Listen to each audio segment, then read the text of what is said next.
नमस्कार दोस्तों।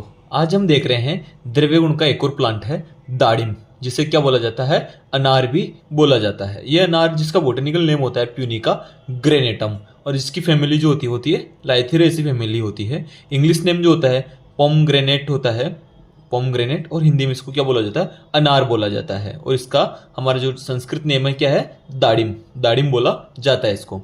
तो इसका यूजफुल पार्ट क्या लेते हैं, इसकी त्वक ले सकते हैं, फल की त्वक ले सकते हैं, मूल की त्वक ले सकते हैं और इसके पुष्प भी ले सकते हैं। और इसकी डोज देखें हम कि इसकी मात्रा कितनी होनी चाहिए, तो इसकी जो डोज होती है, फल का रस है तो 20 से 50 ml अगर सवरस निकाला है, और फल की त्वक का अगर आपने क्वाथ बनाया है तो 40 से 80 ml होता है, 40 से 80 ml तक रहते हैं।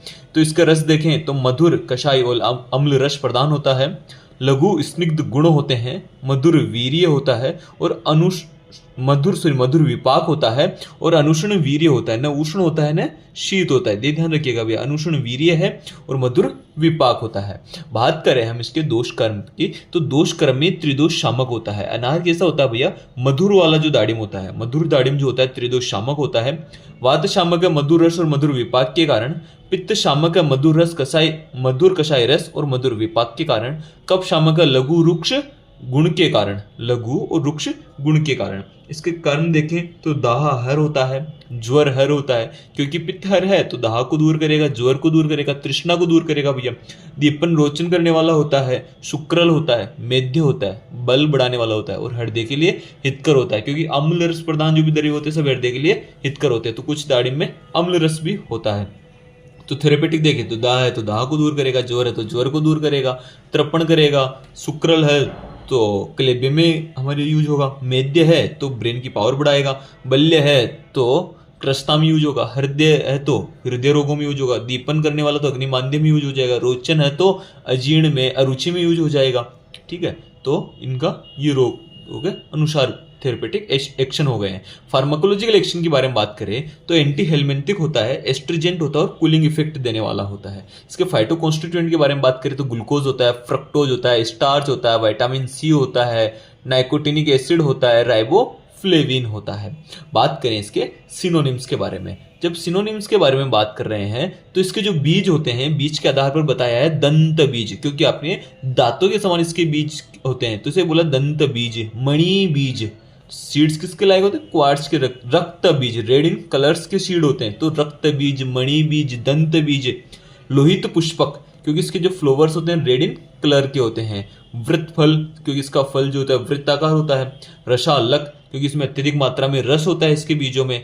स्वादु अम्लम, मधुर और अम्ल रस प्रदान होता है तो इसे बोला जाता है स्वादु अम्लम।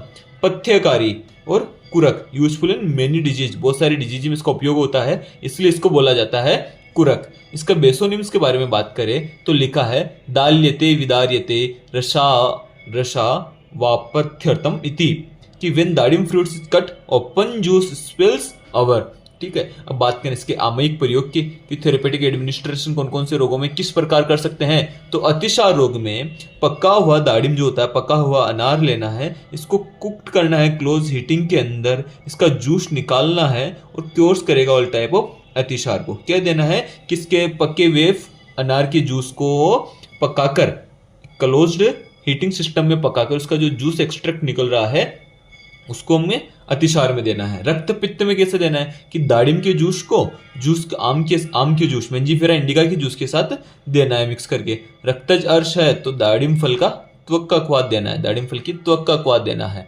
व्यंग है यानी पिगमेंटेशन है तो आर्द्र दाड़िम की त्वक है। और अजाशीर का गोट मिल्स का मिक्स करके क्या करना है, आपको लेप लगाना है। अब हम बात करते हैं कि इसके कौन कौन से योग है, फॉर्मुलेशंस है जो हमारे को मार्केट में मिलता है। एक होता है डाडिमास्टक चूर्ण जो ग्रहणी और अतिसार दोनों में यूज होता है। डाडिमादी चूर्ण अरुचि और अग्निमाद्य में यूज होता है। डाडिमाद्य घृत प्रमेह और अश्मरी में यूज होता है। दाड़िमाद्य घृत प्रमेह और अश्मरी में यूज होता है और दाड़िमाद्य तेल ग्रहणी और प्रमेह में यूज होता है। क्लासिफिकेशन के बारे में बात करें तो चरकनी से हृदय महाकषाय में रखा है, श्रम हर में रखा है और छर्दिग्न महाकषाय में रखा है। सुश्रुतनेस ने पुरुषकादि गण में रखा है, भाव प्रकाश निकंडों से आम्रादि फल वर्ग में रखा है। हैबिटेट ऑल ओवर इंडिया में पाया जाता है। मॉर्फोलॉजी देखिए तो इसका हैबिट जो होता है एक लार्ज डेसिडियस शर्व होती है, बार्क स्मूथ होती है, ग्रैंड थिन कलर्स की होती है, इसके जो प्लांट होता है उसकी जो लीव्स होती है अपोजिट ग्लेब्रस लीव्स होती है। फ्लावर्स कैसे होते हैं? सोलिटरी रेड कलर्स के फ्लावर्स आते हैं। फ्रूट ग्लोब्स होता है। Seeds with a watery outer coat, आपने इसके बीज देखे ही होंगे। बात करें इसकी वैरायटी की तो धन्वंतरी निघंटु में इसकी दो प्रकार की वैरायटी बताई गई है, एक मधुर और एक अम्ल। जबकि भाव प्रकाश निघंटु में बताई है स्वादु अम्ल और अम्ल, तीन प्रकार की। एक तो बिल्कुल मधुर रस वाला होगा, एक मधुर अम्ल रस वाला होगा और एक अम्ल रस वाला होगा। धन्यवाद।